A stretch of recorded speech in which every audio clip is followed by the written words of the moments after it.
Welcome to Puzzled and Chatty, the Canadian edition, with me, Adam Gray, where I talk with people in the jigsaw and speed puzzling world and hear their stories and thoughts on this growing competitive activity and the puzzle community.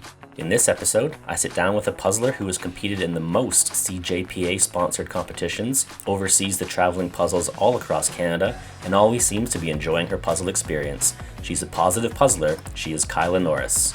In this episode, we'll talk about how quickly people can get heavily into speed puzzling, what a traveling puzzle is, what training and goal setting looks like for people of different ability levels, and more.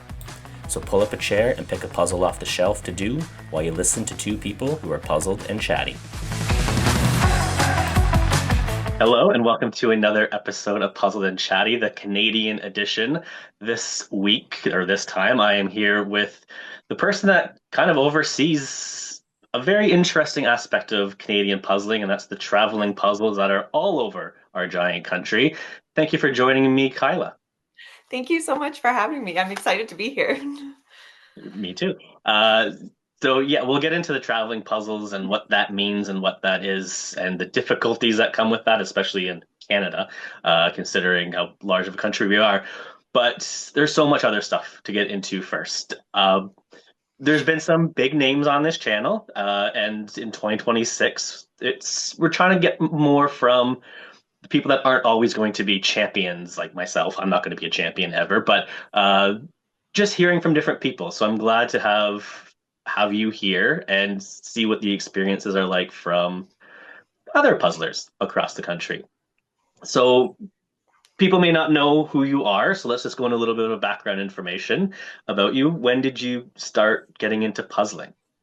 Sure. So I used to puzzle quite a bit as a child, like the Ravensburger board puzzles from like the late 80s, early 90s. And my brother and sister had a collection of those, and we would puzzle them as we were kids. And then I have memories of us setting them up on the living room floor and making an art gallery that we could then play art gallery with our puzzles. And, but we never really grew from the children's board puzzles from there. We had a couple 100, 200 pieces. And then as we got older and got more into sports and other activities, the puzzling took a back seat. It disappeared almost entirely from our lives. We really weren't a puzzling family after we had kind of left the kindergarten, early grade years. And then I want to say 2022, so towards kind of the middle to the end of the pandemic, when we were all still at home struggling to find things to do, I was going through a burnout at work and found that our local library had a large puzzle collection.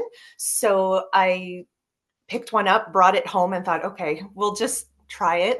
And found that it really helped quiet my mind down. And so I could focus on those instead, and became very obsessed with how quickly could I get one done and then get it back to the library so I could get a new one, bring that back. And that's how I started to get back into puzzling, was just casually after work, putting some pieces together, visiting the library. And then, it kind of grew from there. I would say so, because when did it go from I'm going to go to the library and get a few puzzles in 2022 to what appears to be a massive collection of puzzles directly behind you at the moment? Yes. When did you make the decision going, I'm just going to start purchasing all? And there's a lot of different brands. Ravensburger clearly dominates on there. I think that's the case for a lot of speed puzzlers in general, but you have a lot of brands back there. When did you make the jump into, I'm just going to start buying them all? Well, it was my son and I ended up getting sick with COVID, and it was when we were still all told to quarantine for 2 weeks. So I said, okay, well, we can't leave the house, so let's order some in. And we ordered a 4,000 piece Ejica puzzle of the world map, which we never ended up finishing, but we needed to store. So I YouTubed how to store large puzzles in tiles, kind of, so that one day maybe I will bring it back out to finish. And through that YouTube rabbit hole, I ended up finding videos about other puzzle content, speed puzzling. And then from speed puzzling, we went down a larger rabbit hole of, oh my gosh, this is a thing that people do and they compete and this looks amazing and I would love to try. And it has snowballed out of control since then. And yes, Ravensburger is certainly a favorite, but I do like to try different brands from different artists, different brands from different countries. I like to try a little bit of everything. Which is good as well. That's good extra practice. We'll talk about the brands I think in a bit. It's so when did you make like the commitment to go into to dedicate time to speed puzzling and trying to do better at competition or entering competitions and just that aspect? So my first experience with speed puzzling was the first online virtual event that the CJPA hosted. It was the Ravensburger typeface with the alphabet, I think was the puzzle. I thought, let's just try it. We'll register for one. We'll give it a go. I think my finishing time was 2 hours and 20 minutes. Like my time was not a threat to anybody. But exactly, that was the one, which I didn't even realize it was an alphabet until long after I finished my puzzle and I showed a picture to someone and they said, oh, did you know it was an alphabet? Oh, no, I definitely didn't. That was my first introduction. And like I say, my time was well over the 2 hour mark. I think I came in, I was one of the last people to finish, but I just loved the feeling of being online with everyone and competing. And from there, it was, I couldn't get my hands on enough puzzles to try. I signed up for all of the virtuals. And then in that fall, October 2023, when they hosted the first Canadian Nationals, I was so excited to register and it's just grown from there. Yeah, and it's the tight faces. That is not an easy puzzle to kick off your speed puzzling career. I did that one recently. I did know there was letters. There's a lot of people that have mentioned they didn't see or notice the letters. I can't not see them, so it's confusing to me, but it's a blurrier image than you think. Once you start putting it together, the piece it's not clear where most it's very challenging. So even just to finish the puzzle in one sitting is is an accomplishment. Back in 2023 when I started speed puzzling, I probably would have been up there as well. 90 minutes, 2 hours to finish that puzzle. Yeah. Yeah, easy. But so you did enter the first Canadian national competition. How did it feel? It was much smaller back then, but how did it feel going into that community center in Georgetown, Ontario, with just a bunch of other people that are there to put puzzles together? It was really exciting. And I think at that point, I still didn't know very many people in the puzzling community, but it was thrilling to me to be in that community center. And I can't remember how many of us there would have been in the individual round, 100 thereabouts. There may have even been less. I can't remember now, but just having that many people all with the same common goal and the same common interest. And yeah, it was just really nice to see a whole collective group. I had no idea how popular it was, but being able to be there with everyone was really quite an exciting experience for sure. And it was one of the first times I managed to break that 90 minute mark with the cats and the ice cream. And I was absolutely ecstatic because I'd finally cracked that 90-minute mark. Yeah, and it wasn't that was my first competition ever. Was that event. I'm just looking it up now. There's 110 people back then. We'll be close to almost 400 this year if it sells out. So it's definitely growing over time. Yes. And I felt a lot of pressure, I think, at that first nationals. And I've never been good with fur either. So when I saw four cats, it was just this isn't going to go great. It's right there actually. Exactly. And yeah, that giant cat, and I've said the story before on this channel where I had just the big cat left, Yeah. which isn't huge, but it's big enough. And one of the judges was standing like right beside me with maybe 25 pieces left or so. And I was like, oh, this one's has his hand up. This one's almost done. No, I'm not. And I had to tell him. I was like, go somewhere else. Go for a wander. I'm still going to be a few minutes. No, no, no. You're super close. I am not super close. I'm not. Um, no, it turned out fine, but it was a lot of pressure with those. Yes. So And it's the same thing. I was left with the orange cat at the end, and you reach that end of the puzzle panic where you have about a dozen pieces left and you're convinced that none of them fit anywhere because you're just, well, maybe not everyone, but for me at the end, I panic going, this is all wrong. These aren't the pieces. Nothing goes anywhere. Please don't watch me. Please don't look. like that's been 2.5 years now since that took place. What have you noticed has changed maybe for you since that competition when it comes to speed puzzling? I think since then, I've definitely changed my puzzling style compared to when I first started. When I first started speed puzzling, I found I had very little pattern recognition. I was a very chaotic puzzler. I had pieces all over my table. I didn't try to keep everything neat and uniform. So I would waste a lot of time looking from side to side and reaching all over the place. So I feel like I've reined myself in a little bit better than when I started. And I certainly have learned which images work better for myself, which brands work better for myself. So I know we shouldn't preemptively have a mindset where it's, oh my gosh, I'm looking at a puzzle knowing it's going to be terrible. But I feel like I can gauge when I open that bag at the beginning of a competition going, yes, this is an image I love. This is going to be a great run. And other times going, oh, this is going to be awful. Yeah, and getting over like I do that. I know some of the top puzzlers in the world. They also struggle with that mindset every so often when they know it's a puzzle where it's going to be this is not my style. But we move past it. We learn the organization. We learn all that type of stuff. And like you said, you're upwards earlier of over 2 hours to complete certain puzzles, and now you've broken the 90-minute mark. I know you've gotten puzzles much further down than that as well over that period of time. I do get quite a few people messaging me through Instagram, such like that, asking, I'm at 2 hours right now for a 500-piece puzzle. Can I get faster? Yeah, of course. Like it's the time and effort that goes Exactly. into Exactly. that. And not being discouraged. Like you could have finished that typefaces in 2 hours and be like, nope, never mind, this isn't for me, and moved on. But now you're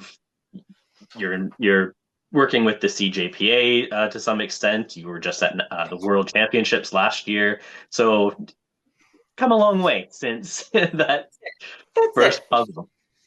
Uh, you mentioned your family isn't, or at least when you were younger, your family wasn't a big puzzle family. Was there any influential person in your family that kind of helped to push it, or was it just kind of we'll do puzzles because they're fun, and then once they get bored, we'll move on? Very much that. It was something that I found in adulthood and have now inspired them to pick up puzzling. It was, yeah, it wasn't really something that we did necessarily as a family. We're a board game family. We're really, really heavy on the board games, and puzzles. Much less so, but now that they've seen me grow into puzzling, and they've always been wicked supportive, going, "Hey, if you love it, we'll love it too, and we'll support you." And now I see my mom starting to pick up puzzling, and my sister will start to pick up puzzling, and all of them will tune into Worlds now from home, and they'll send texts going, "Oh my gosh, did you see that? Did you see that?" So it's had the opposite effect. Is I think I've encouraged them to pick it up more, which has been very nice to see. Yeah, it's really funny when you have people that are watching you do puzzles on a live stream in Spain where Worlds was last year, however many years, 3 years ago. I wouldn't be able to comprehend that I could convince anybody I know to log in to a on YouTube at 7 o'clock in the morning to watch people put puzzles together. And now it's, oh, when's the next stream going to be on? And where can I watch more? It's like that's one of the weirder things to come out of the pandemic, I think, than Yes. anything. Are you mentioned your son, you were doing the 4,000 piece puzzle or attempting to. Are you trying to get him into the speed puzzling world? I keep trying. I keep mentioning, hey, do you want to pair sometime at an event? And he hasn't jumped at it yet, but he has now participated a few times as a volunteer at Ottawa Puzzles event. He does really like being a timekeeper, walking up and down, watching people. So I think he likes the puzzling community, but more from a volunteer person, a spectator and support role than an actual puzzler himself. Or a supervisory role? There's some Yes, power in that. So that's it. leadership potential, I think, there. So that's equally good. So with you've done virtual competitions, you've done nationals. What was it like signing up to go to the World Championships? I was terrified going to Worlds. I think it was I knew going in, and I've said this before, I've never been a threat to anybody in this sport, but um, I wanted to go and just experience the puzzling community on a world stage. So it was more of a for fun rather than a competitive edge. Still going to compete and wanting to perform at the best of my ability, but it was more of a for fun trip. Um, and yes, I absolutely loved it. My first experience with Worlds in 2024, we did not finish a single event. I didn't complete my individual puzzle. I absolutely fell apart and just could not get my focus together and fell apart in individuals. I think I had over 50 pieces left or something. Like we weren't even close to finishing.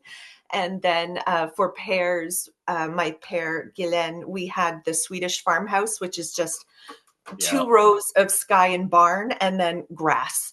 And we had, I think, 11 pieces left over at the end of the 75 minutes. And teams, we puzzled at night and we had the German castle with the fall trees. And Oh, we had we were convinced we had the worst round for everything. So, but we loved it. It was still to be able to meet all the puzzlers that you connect with on Instagram and online and in forums, and you see them compete in their nationals, and then to be able to meet them all in person.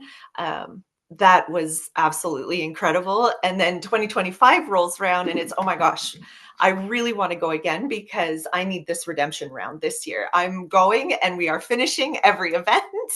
And we're going to improve on our times from the year before. And everyone we met last year, you want to see again to meet them all, hang out, visit, and everything like that. So, Worlds to me is such a great opportunity for all of those things. I think it's important to note that you did finish all the puzzles this Yes, time in yes, the second year, and especially for the year. I would argue you were in the toughest individual uh, grouping with the two puzzle options you had with the Scandinavian idol and the circle. The toughest of all this, what one of the toughest of all the circle puzzles, the yes, deceptively tough one. yes, Um, but you still made it. You still finished, which is a huge yes, jump up from the year before. If you don't move on, you don't move on. That's not the big exactly, exactly. focus. What I did like about Worlds last year, was my first time at Worlds, was, as you mentioned, it is the puzzle community, and it's yes, the fastest puzzlers in the world. The most of them are there, and they're doing their thing, trying to win. Mhm. You'll have people like myself that want to make it through as many rounds as possible. I know I'm not going to win, but it's nice if I can get as close to the finals if I can. Exactly. There's people that are trying to finish a puzzle. There's everyone has their own goals when they get there, and it's yeah, one of the good things about World Championships, despite a bunch of other things, is that anyone can go. It is open Yes. to a wide range of abilities to compete on an international level, which is rare, I think, for any activity, sport, hobby, whatever you want to call these Mhm. things. So Yeah, it's nice. It's nice to have a range of people like that. Yes. You've done Worlds twice now. Do you think you'll do it a third time this year? No, I'm not attending this year, and it's been so hard watching everybody send in their registrations, knowing that I'm not attending this year. So I have very big FOMO at the moment, and it will hit especially in September, knowing that I'm not attending but watching everyone. But on the flip side, I am looking forward to watching all the live streams and cheering everybody on from home, certainly. But never say never. I'm not going this year, but in the future, I would love to attend again, definitely. Yeah, because at the time of this recording, it's been less than 24 hours since the registration has opened. Even less than 24 hours because it was delayed for reasons. It's they're nothing if not consistent with what they do. It's it, it was interesting. Like out of the first 30 something people that signed up instantly, Mhm. almost about a quarter of them, even higher actually, were the Canadians trying to get through, and it was. I think it says a lot to how it's growing, and a bunch of them were new as well, new Canadians going over, and some people like yourself won't be this time, but it kind of is a it talks about how the Canadian puzzle scene is growing. What have you kind of noticed since your first virtual competition or first since your first nationals, how puzzling has changed from a Canadian sense? I think I agree with you. Is just the amount of growth we're seeing in such a short period of time. If we go from that very first virtual competition that CJPA held in 2023, I think there was 40 people online, and now we're seeing, and they only held one per month, if that. Whereas now we have multiple virtual events per month with 80 people online, and they're still selling out in minutes. So I think as a sport for something, I mean, speed puzzling, we know we've been has been around for decades, but really the past few years we're seeing this immense growth in Canada. And I think we're seeing how, I don't know if it addictive is the right word, but how easy it is to go, oh, I'll just try it and see how it is, and then everyone throws everything into it. You know what I mean? It's you try it once and you absolutely fall in love with this sport, and I love seeing people discover it thinking, "Oh my gosh, you can race doing puzzles," and not knowing that this was even a possibility, and then trying it, absolutely loving it, and then diving in head first, right? And I really really love that. And seeing how some watching people discover that they are puzzlers, but from day one, from the get-go, they're like these elite puzzlers, right? Like they try a speed puzzle for the first time, they have a sub 60 time, and they just absolutely take off. And seeing that hidden talent that I think a lot of people don't even know they have has been really spectacular to see. Yeah, very much so. And first, you said it might not be addictive, might not be the right word, but then again, I can see your background right now. Like it's Yeah, there's definitely an addictive quality to that's it, it. and the fact that puzzling is it's open to anyone. Yeah. Anyone can do it. If you have if you have one hand, you're able to participate Right. in puzzling. Even if your hand doesn't work 100%, you can go a bit slower, but there's still Mhm. stuff to do that. And trying to explain that to some people was like, well, how competitive is it really?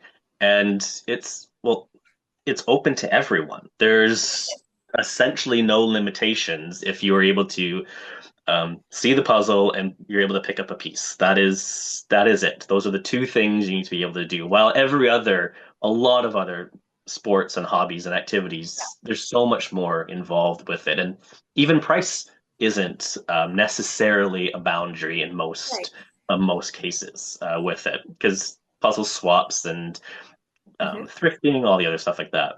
Exactly. Uh, and it's also, yeah, we are definitely seeing it growing. And the first nationals, we saw a dominant performance by Devin Donaldson, and it's, oh, okay, there's some really fast people. And then immediately the next year, it's, oh, there are even more fast people. It's now Megan Sloak is here, and Katie DeLude is here, and Sophie Helg, and there's a bunch of names that are popping up and expanding to 400, potentially 400 people at nationals this year.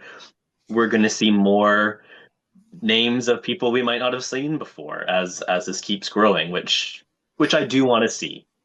It'd be Yes. nice to see Megan do a three-peat, but especially because she's on my team for Worlds, I want that motivation. Yes. But I would love to see a new name pop out of nowhere and ruffle things up a little Mhm. bit. What challenges I think, and it's going to lead into the next topic. What challenges do you think we have when it comes to Canada and speed puzzling and continuing to grow? I think the biggest challenge we're facing, oh, I don't know if it's the biggest challenge, but I think one of the challenges that certainly maybe hinders growth is just how vast and big our country is. So to attend a lot of the events requires a large amount of travel for many people. And I think that's where the accessibility becomes limited. So to come to nationals, nationals are always, or traditionally so far, have always been in Ontario in Georgetown. And if you're trying to come in from BC or the Maritime, well, from anywhere really that requires a flight, it then starts to hinder accessibility. And even with the regionals, the regional events that are starting to pop up the last few years still involve so much travel. So I think that is one of the things that sets us back is to try and attend everything. You have to have a massive travel budget. And very much so. And I've heard some comparisons to other larger countries like Australia and the US, where they can also make an argument that they're massive countries. Yes. Australia is all down, most of Australia, except for Perth, is essentially down a single coast. Mhm. And there's Tanzania, not Tanzania, Tasmania. Tasmania? Is it Tasmania? Is that the right? Well, you're asking me geography questions, and I'm the worst person to ask. Oh no. I think it's Tasmania. I apologize already if that's not right. I know it's not Tanzania, that's in Africa. I think it's Tasmania. Um, but the majority of Australia is down the single coast. It's extensive, but it's one coast. The US is very easy to travel, cheaper to travel through the US with flights. And there's a lot going on in each different state, and there's ways to travel within the states between the states. Canada, it's we are very stretched out. Yes, we're along one border, but it's a 6,000 kilometer border, and there's a lot of remote locations. Flying into Winnipeg and for Manitoba, that's not easy, especially if it's not in Manitoba in Winnipeg or Saskatchewan. That's out. Just is Saskatchewan, and even Ontario. It's so stretched out. Our Ontario regionals, if you're from Ottawa, trying to get down to London, that's what a 7, 8, 9 hour drive. It's Exactly. and trains and planes and automobiles are not. I couldn't help it. Uh, not cheap either to get through that. So yeah, I think that's always going to be a big challenge, and we do see things through the CJPA where they are doing more regionals, which does Mhm. help bring it to those countries. We do have a lot of virtuals, as you said, which is beneficial to that. But you are associated with the CJPA, the Canadian Jigsaw Puzzle Association. You're the first person on here that I've spoken to that has some sort of role within the organization. So, how did you first of all, how did you become a contributing member to the CJPA? I think it was about a year ago or just before, around a year. Amanda and Russell had put a call out for any volunteers because I think, from what I understand, at that point, things were starting to grow. I think to the point where they started to need to take on additional people to try and help facilitate events or activities and help with any growth. So I threw my name in the ring and just said, "Hey, I am really loving the puzzling community. I'm really loving the speed puzzling events. But if we can grow this even further, I would love to like I would love to be involved in any way, shape, or form. So I just threw my hat in the ring and said, "Hey, reach out if you need anything." And then it would have been around January of last year when they hosted the puzzle retreat in Paris, Ontario. Amanda said, "Hey, we have a couple of traveling puzzles. Would you like to be the person to organize it on a national level and find hosts locally to help rotate these puzzles and help them travel and everything?" And I said, "Sure." I had no idea how to get this started or where to take it, but I said, "No, I'll do it. I'll absolutely do it. Sign me up. Put my name in. I'll absolutely take over." So Amanda helped me set up a process to reach out to people, to how to create the rotational maps, and then here we are. And you yourself are one of the hosts, one of the city hosts for one of the traveling puzzles too. Yeah. So just we'll talk about the traveling puzzles and such. What, first of all, can you explain what a traveling puzzle is? Yes. So a traveling puzzle is a puzzle that we'll talk about the CJPA's version of a traveling puzzle. It goes to a certain city, and people within that puzzling community in that city can register to complete that puzzle. So it will move from person to person to person. They can complete the puzzle, post it to social media, log that they've completed it, and then they pass it on to the next person. So it's a great opportunity to see everyone collectively complete the same puzzle. You can chat with them about what they thought about it, what they liked or disliked. But then as well, especially for the puzzles we have currently traveling, it's they're brands that I think not a lot of people have necessarily tried before. So it's a great way to try a brand or a piece count, or in this case, wooden puzzles too, that I wouldn't normally necessarily pick up, but this is an opportunity to do that, which is nice. So how did you go about deciding which puzzles or which brands to feature? So I think currently we have three brands that are traveling. There's Puzzle Lab, Stumpcraft, and Ravensburger. They're all wooden puzzles, and we've chosen was wooden puzzles as the traveling puzzles because the pieces are more sturdy. The more people who do a traditional cardboard puzzle, the pieces can bend or they can start to fray a little bit. They're more apt to be damaged, whereas the wooden ones are a bit hardier, so they can withstand the putting together and taking apart multiple times. So that's why we went with those ones. And as far as which city got which puzzle, it was definitely very random. It was as a puzzle became available, that's who's getting it next. Yeah, and yeah, some are on the larger side, some are slightly smaller with it. So the one where I am, the here we go, from Stumpcraft, uh, Yes. Birds and Bees, 280 something pieces, 284 pieces, I think. Yeah, 284 pieces, which seems smaller for if you're into speed puzzling, which is obviously it's a smaller number. But again, wooden puzzles, very they're a lot more challenging to put together than a standard puzzle. But yes, I think you're right where they do hold together much better and going through those. So I wrote it down. This puzzle, as I oversaw my current area, went through 27 different locations, which all the pieces are still here. They're Nice. still all in good condition. It is ready. Now that we've done this video, this is ready to be passed on to a different city somewhere else. It'll stay there for now. But it's it is interesting to see who signed up for it and getting their first chance. I do not buy wooden puzzles. They're not my favorite just because I prefer to go as fast as possible and wooden ones you can't. But they're very expensive. So there's some like this one's over $100 retail value if you wanted to buy it. I'm not buying that without at least trying the brand to start off with. Now that I know they're good, if Mhm. I have extra stuff lying around or if someone wants to get me a gift for Christmas or something like that and they're willing to spend it, I can say, oh, Stumpcraft or Puzzle Lab or whatever they Ravensburger, I have enough. But with the other two, it's nice.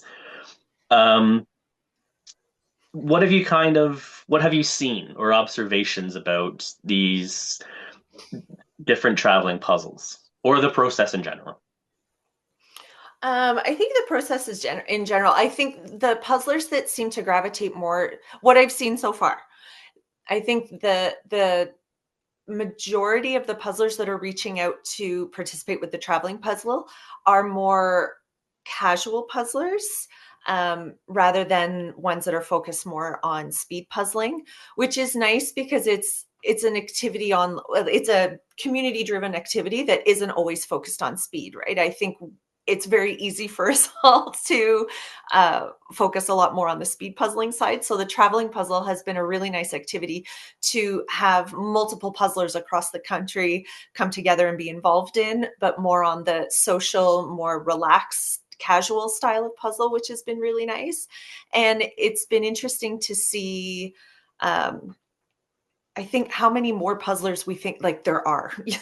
There's way more puzzlers out there than I think I ever really knew that there was. So that's been a really neat thing to see too. Yeah, I was really surprised by when I was overseeing it go through where I am in Guelph, Kitchener, Cambridge, Waterloo area, and then some surrounding little villages, towns as well. We kind of expanded a little bit, but because people kept messaging, going, "I want to be a part of it," and Yes, it's important to note that the Canadian Jigsaw Puzzle Association is not the Canadian Jigsaw Speed Puzzle Association. There's no exactly. speed in the name. Yes, they host the speed events, and that is a big aspect of what's going on, but it's not purely about the speed. And when I had the names of the 26 other people, at least half of them I had never heard of going to a speed puzzle competition. It was much more from a casual point of view, and we could have had more, but we just got to the point where it had to be cut off Yes. at some point because. And I checked today before this chat. We still have the most for this puzzle. It's still Yes. number one, and Yep. I'm thrilled with that. Edmonton and Vancouver both at 19, so we are ahead of them in second place. But uh, what are there any aspects that might be more challenging, I guess, when it comes to organizing or being a host of a speed puzzle or a traveling puzzle? I think the challenges are trying to come up with a schedule that works with everyone. So the way that we're hosting our traveling puzzles at the moment is each individual that wants to participate is then responsible to get the puzzle to the next puzzler. So trying to come up with a schedule and make sure that not each puzzler is traveling farther than the next. We're trying to keep the travel distances as short as possible.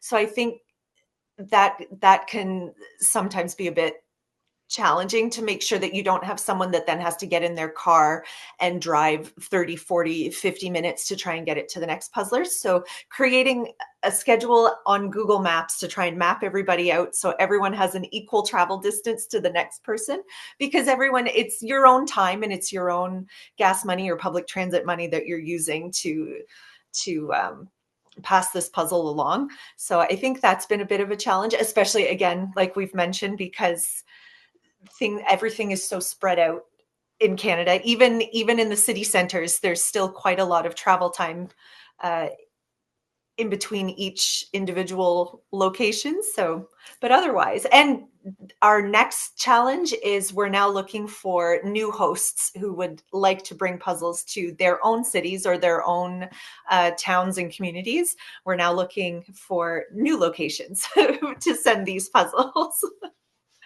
And I think that's really important to point out is that it's speaking as someone who did it and had the most people to kind of organize across technically three major cities. So Yeah. trying to get them from city to city, relatively close, but there's still distances to travel and trying to figure out the stops and such along the way. And yeah, I spent some. maybe some extra time helping transition the puzzles from one spot to, because sometimes people don't drive. That Of throws course. things into it, and you don't want people reliant, and just That's it. things come up. It's fine. Of course. But yeah, having people that are willing to put those little schedules together, it's fun tracking it over Yes. time. You get to like I'll message or email the people along the way as well. If people are concerned, because some people did say to me they didn't really want to sign up because they didn't want their information to be shared or Of social media. course. There is no pressure that I No. put on people to do it. Where you live doesn't need to be shared either. With it, I checked all of that beforehand or arranged um, neutral locations for Yes. people to trade because I understand why that Absolutely. might be the Absolutely. case. So I think the CJPA and the people running these are putting those safety measures in place. Not like it's a dangerous community, but people have stuff to consider. But it's also trying to find people to do it. We've had a terrible winter as well, Yes. so it's. I'm sure that has that impacted things maybe a bit. I think so. I think now that I'm currently looking for new cities and new volunteers who would like to host a traveling puzzle. I think the idea of trying to organize and set something up in the middle of the winter, in the winter that we've had, has put it would put me off. If I had to start from scratch right now with the winter we had, I would be less than enthusiastic to want to go out in the snow, in the extreme cold, to try and find people who want a puzzle and move this puzzle from person to person.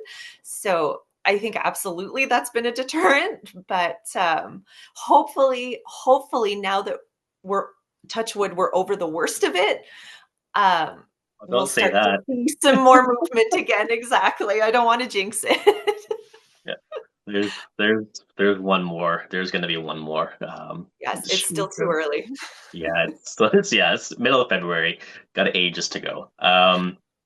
It's where I guess it's worth mentioning if someone is interested in either signing up to participate in the traveling puzzle or even better wants to sign up to host a puzzle, where would the best way, what's the best way to do that? So, if you are interested in volunteering to be a host for a traveling puzzle, the best way to get a hold of any of us involved would be to go to the CJPA website. And I believe there's a contact us tab, and it will take your contact information, your email address, and put in the subject header or the message note that you're interested in becoming a volunteer to host a traveling puzzle, and then that trickles down to me, and I will reach out using my personal email. It'll be my personal contact information that I will reach out and set up a time to onboard someone, and then we get a puzzle to you. Which, yeah, and that'll be in the description below. So click on those, and then if they want to sign up to just participate, same spot. Same place. There on the CJPA website, there is in the drop down menu, one of the selections is for activities. And I believe the traveling puzzles are listed as one of the activities that's non speed related. And if you scroll down, there is a list of all of the cities where a puzzle is currently located. And I think when registrations open, the little city will turn green. They're all kind of in these little squares.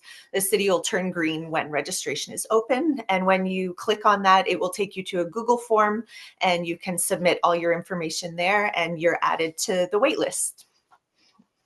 Which, yeah, it's a nice, simple way to sign up, and yeah, who's ever hosting will be in touch at some point Mhm. with it. It's and also if you're going on the website and you'll be able to see all the other stuff that the CJPA is putting on. That is not specifically speed related as well. There's other things coming up in 2026 for them.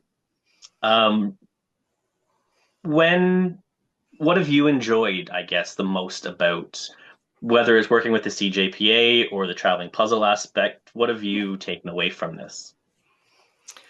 I think I've enjoyed the most just uh, working with working and getting to know more people in the puzzling community, and watching it grow. But truly meeting people has been the best part in all of this, is learning, yeah, meeting new people, learning their puzzling styles, learning everyone's preferences, becoming involved and watching growth happen. I think that has definitely been my most favorite thing. Is the community. It's always the community is my favorite thing. The friends we've made along the way is always the best part. How many of the traveling puzzles did you get to try before they went out? One. I only tried one. um, Really? I'm hosting the Ottawa Puzzle, and it's a puzzle lab. I think it's called Winter Confetti. Oh my goodness, I should know this. I should know this information, and I didn't fact check anything before I arrived this afternoon. It's But been a while, that's fine. but it has been a while. I was the first one to complete the Ottawa traveling puzzle, and it was now a year ago, and I really really love it. It was my very first puzzle lab puzzle, and same thing. The price point of wooden puzzles is a tiny bit out of reach for the puzzles I would traditionally purchase. So it was great to be able to try it, and I really liked them. I've now since done other traveling puzzles that are not associated with the CJPA, but other ones that have been hosted. Exactly, exactly. That's another Canadian company. I think they have a location out in British Columbia. Is where their flagship store is, and yeah, it was really great to do the Puzzle Lab one. And I've since done other Puzzle Lab puzzles, knowing that I liked the Ottawa one. I've branched out and been able to try others, but of the CJPA traveling puzzles, I've only done one so far. I hope to expand that though. Yeah.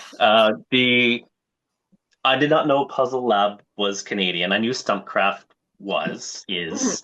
So it's also nice seeing the Canadian brands being represented in this as well. The Now they're not easy. They're definitely not easy. The Puzzle Lab one took me ages to get through. They are definitely more of a challenge, but they're fun Oh yeah. to do with them. So I mentioned at the start, to kind of move on from the CJPA and traveling puzzles. I kind of mentioned at the start that uh, in 2026, at least for this channel, I'm having more guests on here that are just part of the puzzle community in some way, whether they're speed puzzlers, casual puzzlers, mixed, or by the time this episode comes out, there's an episode with someone who runs puzzle events on cruise ships, and I've had Nice. significant others appear on here. So there's a whole lot of different aspects to the puzzle community. But you are technically a speed puzzler. That's kind of the main aspect with it. When you Anything can happen. I will say that. But in if a winning nationals or winning world is not really on the table like it is for almost every single speed puzzler in the world, how do you how do you go about training to still improve your times and have that motivation? Because like I mentioned at the start, there are people that are concerned that they're going so slow at the beginning and Mhm. it might be discouraging for them. How do you keep that motivated mindset to keep working at it? I think it's really important to focus on my for me personally, to focus on my growth just individually.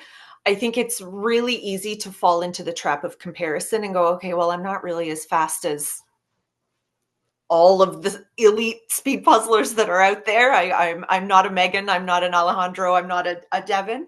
So it becomes very easy to start comparing, going, oh well, I'm not as fast as them. So what am I doing? So I've tried to focus more on my individual growth, saying, okay, well, back in 2023 when I was doing typeface, my times were over 2 hours. I was very disorganized.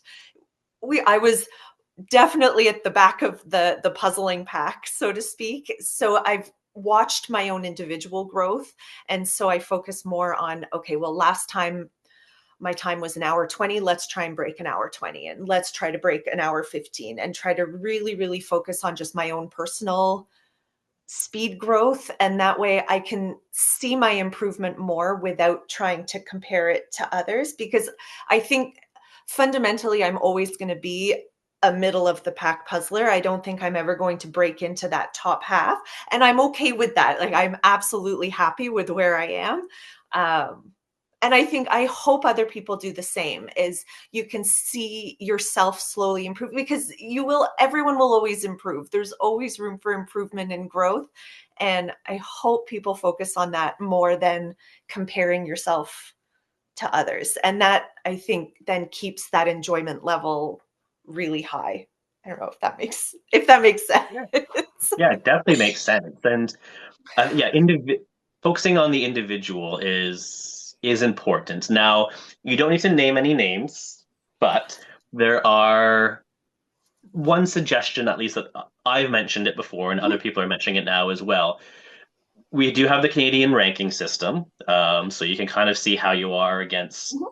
a good chunk of people that have participated in at least 5 competitions.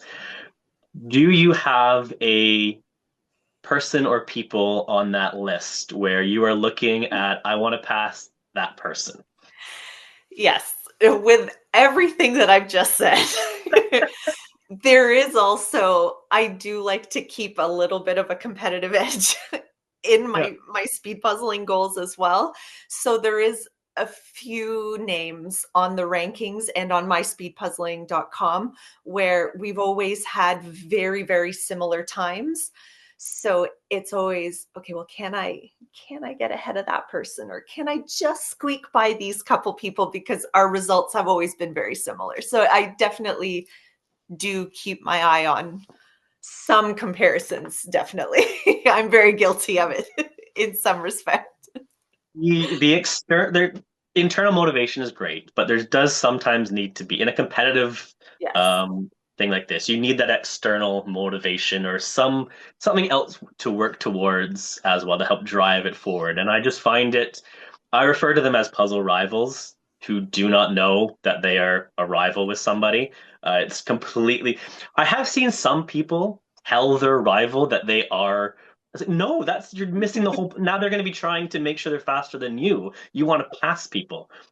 It's like when I don't know if it's the same for everybody. Like if you're driving down the highway and you're passing other cars, it's like, yes, we're beating these people. We're not going to the same location, but No, but I you're have beating passed them. you. Yeah, and if someone's like, oh, can we stop here? No, we just passed 30 people. They're going to pass us if no.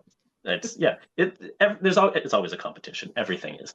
And yeah, I have my rival people as well that I will never say who they are, but they exist out there. What are your, I'm assuming you're going to nationals again Yes. this year.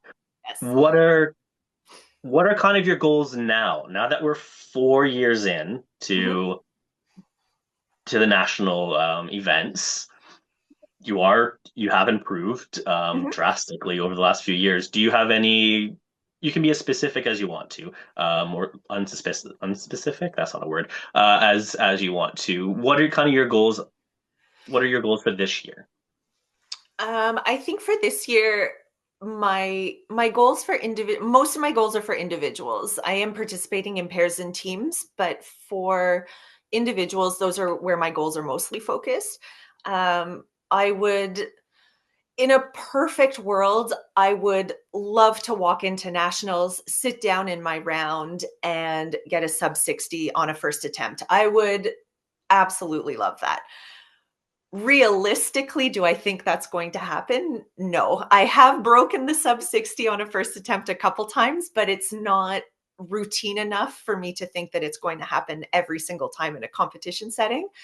I would love to just PR my first attempt. So I think my PR for a Ravensburger first attempt is a, about an hour 10. I would love to be under an hour 10. Even under an hour 15, I think is a very realistic goal for myself for individuals. I haven't been training recently, the last 2 months, I've hardly done any speed puzzle practice at all. And I am very much the product of my training. I can definitely tell at the moment that my times are struggling because I am not actively training. So I think, yeah, I think a realistic goal for me would be something under an hour 15. Hour 10 would be even better. And I would love to break the top half of the puzzlers in the round. So I think this year at Nationals, there's going to be 200 people in a round. I would love to fall in the top 100. I think that's a realistic goal for me. Yeah. And I'm looking at the results from last year. If you're under 115, you're in the finals. Like you Mhm. are, depending on the overall how it's going to be. But Of course. with, yes, we're jumping up from 112 people last year to close to maybe 200 people in Mhm. that round this year. A lot of people will be there for their first time, so they're not going to maybe necessarily impact those who have been doing it for a while. There's going to be more casual people Mhm. potentially as well with it, but yeah, I think you definitely have, if you're training, have a high, because 118.43 was the cutoff last year in your round, and that was only 40 people Right. that went through. I think is it the top 90, I think, go through I think this so. year, something like that, Yeah, uh, per round. So the door is there that's it. to It's make a the final. solid maybe. It's a solid maybe at least. Yeah, it's yeah. If I before Worlds last year, I did the prediction video on how I thought each of the Canadians were going to do in the different rounds. I wouldn't even put you in the dark horse category this year. It would be more of a there is a strong likelihood that you make it through, which I yeah. What does your training kind of look like when you are doing that? What are you doing? Are there programs you're doing, or is it just your own thing that you set up? How do you go about getting ready for these competitions? Um, Most of my training has just been things that I've done on my own. I have watched tip videos, like the tip series that you have, puzzling tips. I think there was a few other YouTubers that had some speed puzzling tips that I'd followed. I did register for the CSP boot camp that they hosted last year, I think in June, and I did. Was it June? The first one last year. Yeah. My dates are muddled, but and I found that helped kind of redirect my thoughts. I definitely would say I am a little wishy washy with my training in that I will have a weekend where I go all in and I'm hyper focused and we'll go through 7 puzzles and I do little training techniques and practices and this, that, and the other. And then 3 weekends will go by and I don't even touch a puzzling box. So I do find I lack focus sometimes. But now that nationals were all registered for and it's a few months away, I think I will start to rein myself in and start my weekend training again. I am a weekend puzzler. I'm definitely more of a weekend puzzler than an after work puzzler. I find after a day of work coming home, um, I am not mentally fine tuned enough to find my puzzle training very helpful in the evenings. So Yeah. I'm definitely a good night's sleep, Saturday morning. Okay, let's go, puzzler. Yeah, I would, which I think that's true for a lot of people. After a long day at work, it can be tough. I would recommend Mhm. doing at least like one or two during the week when you have that tired. 'Cause you never know what you're going to feel like on competition day, That's right. and if you're prepared for that a little being a little bit more tired, and you get to that because it's a Mhm. lot because you do the pairs and you do teams um, at nationals. If you make the finals Mhm. this year, there's a high likelihood that you will have another event before you do your individual finals, which it makes for a long day once It you does. do that. And if it's anything like last year's puzzle with the walk in the rain marathon, nightmare. It's again, I will always, as a reminder, the image itself is lovely. The puzzle It's is very difficult. beautiful. It's a beautiful painting. It It's is not a also beautiful speed puzzle though. that note and that artist. I don't know which look. I think it's Winnipeg's. I think it's Winnipeg's traveling puzzle is that artist. Yes. And I'm happy we got the bumblebees. That I'm just that's all I will say about that. Um, yeah, it's yeah. So there is a lot coming up in 2026. As you said, you're not going to Worlds this year, but there is nationals. Do you have any other puzzle plans for this year? Yes, I'll be participating individually in the 24-hour puzzle wave in March. I'm Sorry, not individually? yes. Yes, individually. Listen, I don't know how it's going to go yet, but I'll be participating individually. I don't know if I'll be at home or if I'll go into Ottawa. I think Ottawa Puzzles has a hotel conference space set aside for puzzlers to go puzzle there.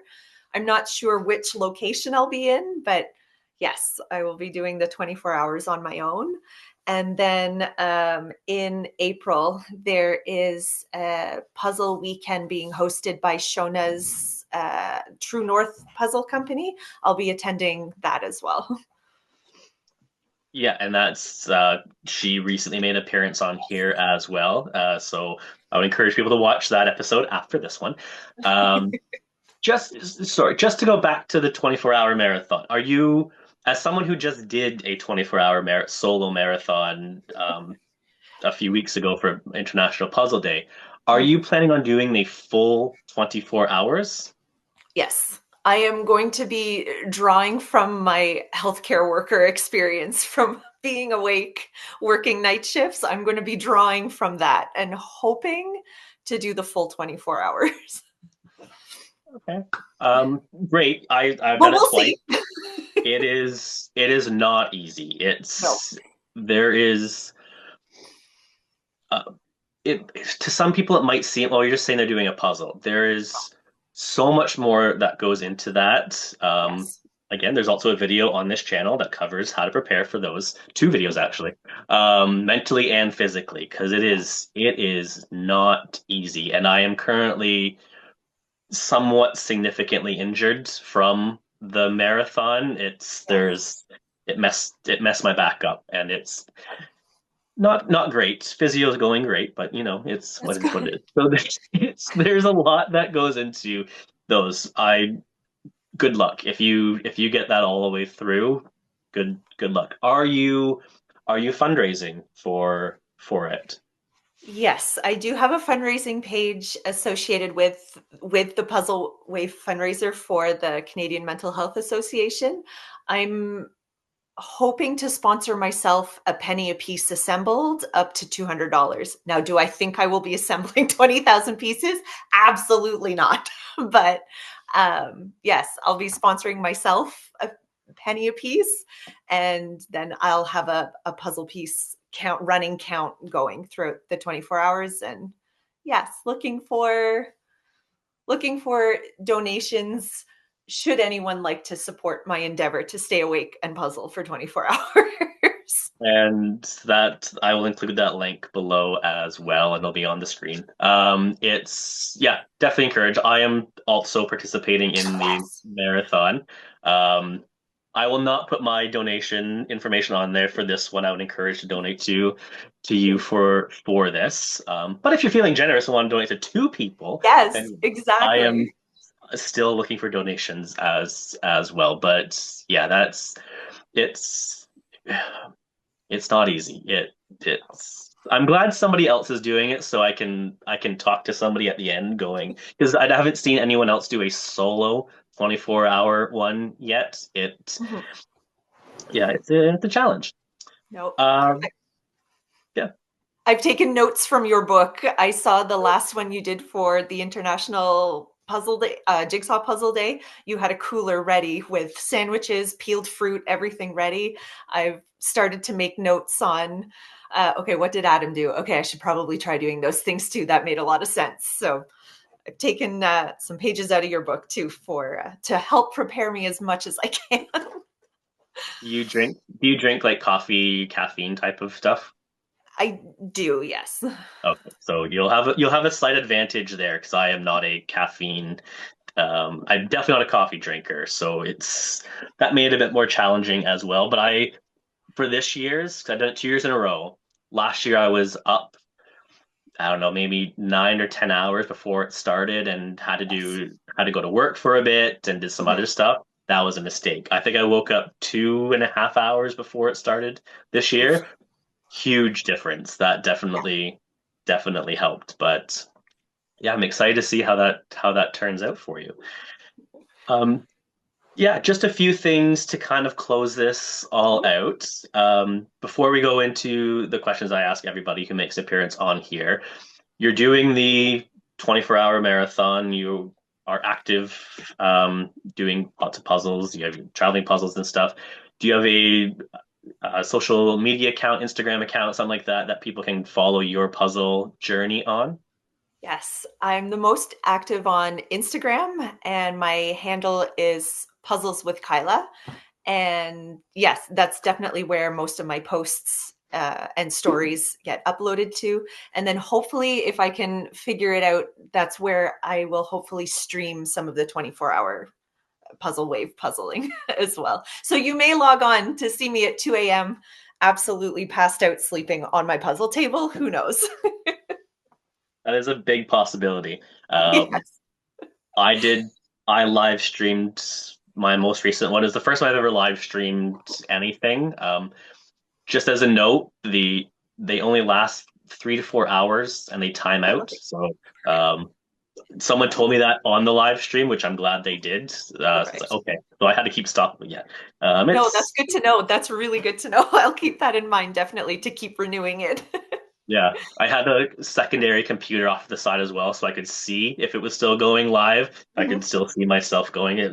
There was a whole big setup happening for putting puzzles together. There's all this behind the scene stuff. It's yeah. Um, so yeah, just kind of close this out. The first question is about goal setting.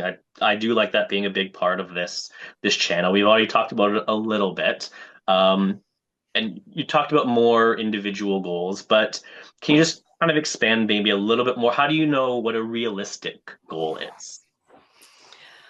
Um, I think realistic goals for myself are incrementally smaller, I find.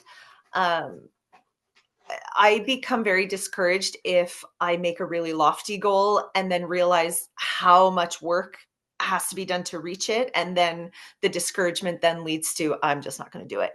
So for me, I find my goals are very small and it's just tiny baby steps. And then as you hit those smaller milestones, I find I gain more momentum to go, oh my gosh, I made it. Okay, so this next one is going to be more doable. So for me, it really is all time based. How much can I start to improve my time? But they're very small. We just do one little piece at a time. Uh, Great. The next thing is, as you mentioned, I mentioned, part of this channel is also about the speed puzzling 101 tips and tricks, little videos on there to help people that might be getting into speed puzzling or maybe more advanced people who just want a different perspective on things. I ask all my guests, is there a tip or a piece of advice or a challenge in particular that I should focus in a potential upcoming lesson? I think how to stay focused because I find when I speed puzzle, I find I get very discombobulated very quickly, and I don't know if it's um, a sorting challenge or but just how to recognize patterns faster and calm your brain down faster because I find I don't know how to then translate that into a a challenge video per se, but I would love to know how people have their brains execute puzzles. I'm fascinated by, okay, well, what do you pick out first? How do you find those patterns in the pieces? How do you, you know what I mean? I mean, we all know because we're all doing it, but how do some people do it so much faster? No, I think that's a very good idea. And once people really get a grasp on how to do that, you'll see your times jump so much quicker Right. than if you're just kind of all over the place. It's no, that's a very good one that will be there at some point, which is good. Before we go into just the quick fire questions to wrap all of this up, I want to come back to, and I forgot to, the brands behind you. Yes, there's lots of Ravensburger on there. Mhm. Are there any other notable brands or your favorite brands? One of the quick fire questions will be a specific brand, but in terms of you have a lot of them up there. Why so many? Why so many brands? I like dipping my toes in all the different ones. I like to see how the how different piece cuts from brand to brand differ, whether it be a random cut or a grid cut. I like to see how different artists are showcased amongst different brands. Um, and just images. I find certain images I'm more drawn to, and there's certain brands that have those images more than other brands. So that's mostly why I've accumulated so many. Is just I'm so curious to know how each one differs from the other. And I think that was a perfect answer to kind of lead it back into the speed puzzling, where if you are doing more brands with different cuts and different images and styles, it's going to help overall. You're not always going to get your favorite puzzle image that's going Exactly. to show up. If you're doing virtual competitions, you have no idea in most cases what the brand's going to be with it. And yeah, experiencing all those different styles is only beneficial. There's no downside to it, and you get to experience fun new brands. I've done a lot of Ravensburger. It's my favorite speed puzzle brand, but probably not my favorite brand overall. Um, but yeah, I do find as I do other brands, it's nice to do that. Which leads me into the quick fire questions. Right. So whatever comes to mind first, go with that. And we're going to start off with, I guess, the most appropriate one. What is your favorite brand? For speed, Ravensburger. For casual, happily. Eh. Your favorite piece count? 500. Your favorite cut style? Grid or ribbon? Grid. Yeah. Uh, so grids tends to be, if we're going to be specific about grid and ribbon, ribbon Yeah. will be slightly different shapes. So you'll have like your four outs, your four ins, your twos, and grid tends to be more like a Gallison type puzzle where it's only the normal looking Oh, pieces. ribbon then for sure. So yeah, grid can be tough. Your favorite puzzle event? Oh, nationals. We'll say worlds. Both worlds. Maybe worlds. Okay. Your favorite puzzler? Oh, there's too many. I love everybody. My mom. I love my mom. I love puzzling with my mom. She's my favorite person to puzzle with. When in doubt, go for the family member. Let's see. Always. Yeah. Your your favorite puzzle that you've ever done? Oh my goodness. One of oh jeepers. That is too hard to answer. Let me see. Oh, that's a good question. Oh, you know what? I know it might be an answer that comes up a lot, but the Disney Pixar grid, it was my first sub 50 on a first attempt, and I was over the moon. So that one is my favorite puzzle. The Disney Pixar color palette. That was my Yes. first sub 30. After Nice. many tries, but under that, yeah, it just has. And I just know all the characters. It's fun to put all the faces Exactly. down on there. It's Exactly. very enjoyable. You're the hardest puzzle you've ever done. Um, a Swedish farmhouse. Yeah, yeah, not my favorite. Your least favorite design to see on a puzzle. Anything that has a painting, the brush strokes, and there's no defined lines between objects. I really, really struggle with those.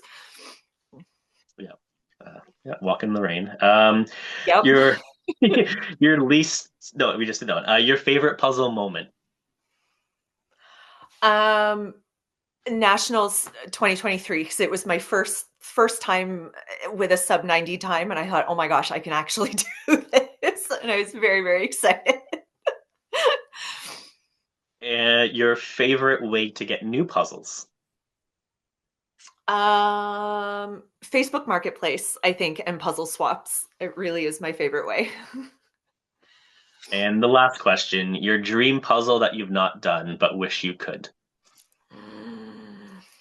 One of the ones from Worlds last year. I have it. It's the Kawaii puzzle. I haven't done it yet, but it's on my shelf. We just need to find time. Yeah, cute kawaii chaos. That is, I think that's my favorite puzzle at the moment. It is, Nice. I just love the randomness of it. Everything's adorable, and it's just a fun puzzle. If you like busy puzzles, you will I definitely do. enjoy it. If you don't like busy puzzles, you will still enjoy it. It's that good of a puzzle. Uh, Thank you so much, Kyla, for joining me. Just as a reminder to everyone, sign up if you're Canadian to sign up to do the traveling puzzles. They're very fun to do. But yes, thank you so much. It's been a pleasure talking to you, and we will talk soon. Yes, thank you so much for having me. Have a good day. Bye. Bye.